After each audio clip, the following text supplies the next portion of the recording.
મહેમાનોને બોલાય હકારમાં 1100 રૂપિયા આવેલા વેલાને 1100 રૂપિયા રોકડા આપવાનું લખેલું. કાપડ નહીં, કાપડ ઓઢામણું બંધ કરેલ છે.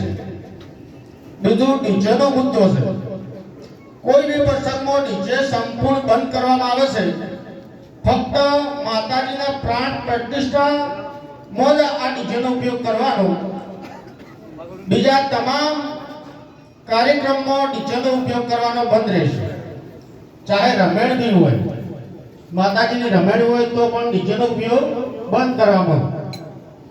આ મુદ્દો છે, નક્કી કરવાનું વળીનો નથી. ત્રીજો મુદ્દો છે જૂના રિવાજ પ્રમાણે સાદગી જેમ કરવી અને કપડા પ્રથા બંધ કરવામાં આવી છે.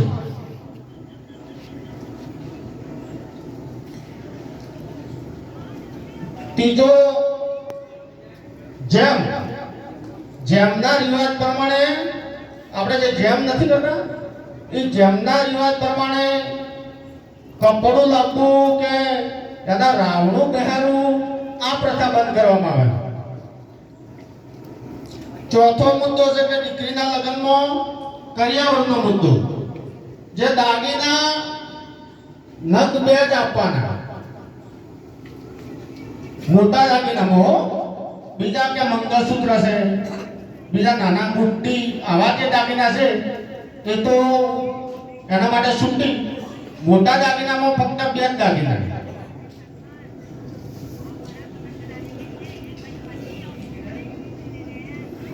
એ આપણે બાળકો વચ્ચે રાખશું.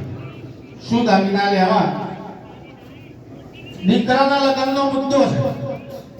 વરઘોડામાં ફટાકડા મર્યાદામાં ફોડવા, જાનમાં પણ માણસોની મર્યાદા, અને બાઇક સંપૂર્ણ બંધ કરવામાં આવે છે. બાઇક લઈને કોઈને જાનમાં જવું નહીં. પોતાની ગાડી હોય તો જઈ શકે છે. અને બીજું કે જાનમાં જઈ દારૂ અને જુગારની પ્રથા બંધ કરવામાં આવે છે.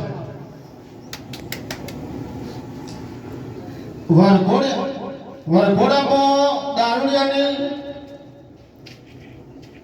દરદુડિયાની છૂટ આપવામાં આવે છે. આપણે જે દરદુડિયા વગાડે ને નહીં લાવતા એની છૂટ આપવામાં આવે છે. એવો મુદ્દો છે.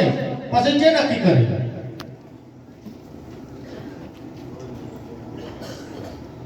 પછી મરણ પ્રસંગે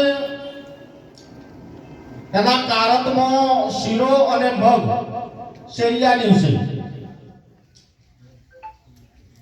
કે તો મગ ખીચડી ને શીરો આ બેમાંથી જે યોગ્ય લાગે એ રાખવું. વધારાનું આપણે ખર્ચ કરવાનું બંધ કરીશું.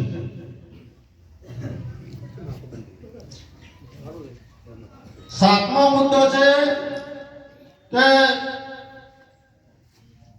કુંવારી દીકરી હોય એમને ફોન રાખવાનો આપણે બંધ કરીશું.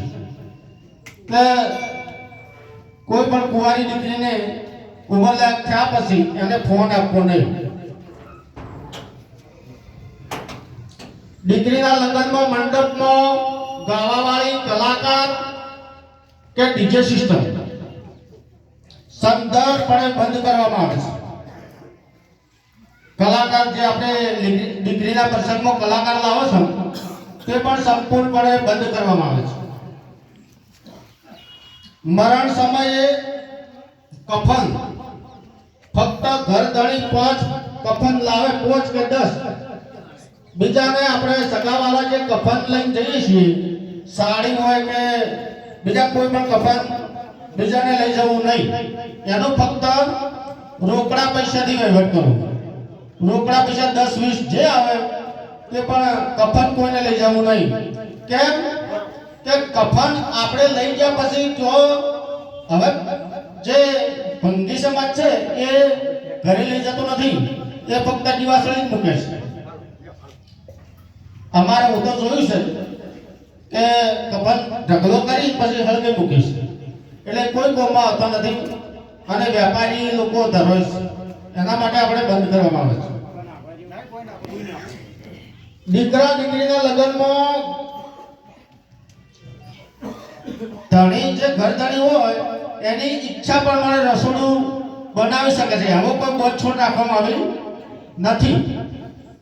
કોઈને તમારા પ્રસંગમાં દીકરી કે દીકરાના પ્રસંગમાં હોય તો રસોડામાં કોઈ આપણે બોધછોડ કરતા નહીં.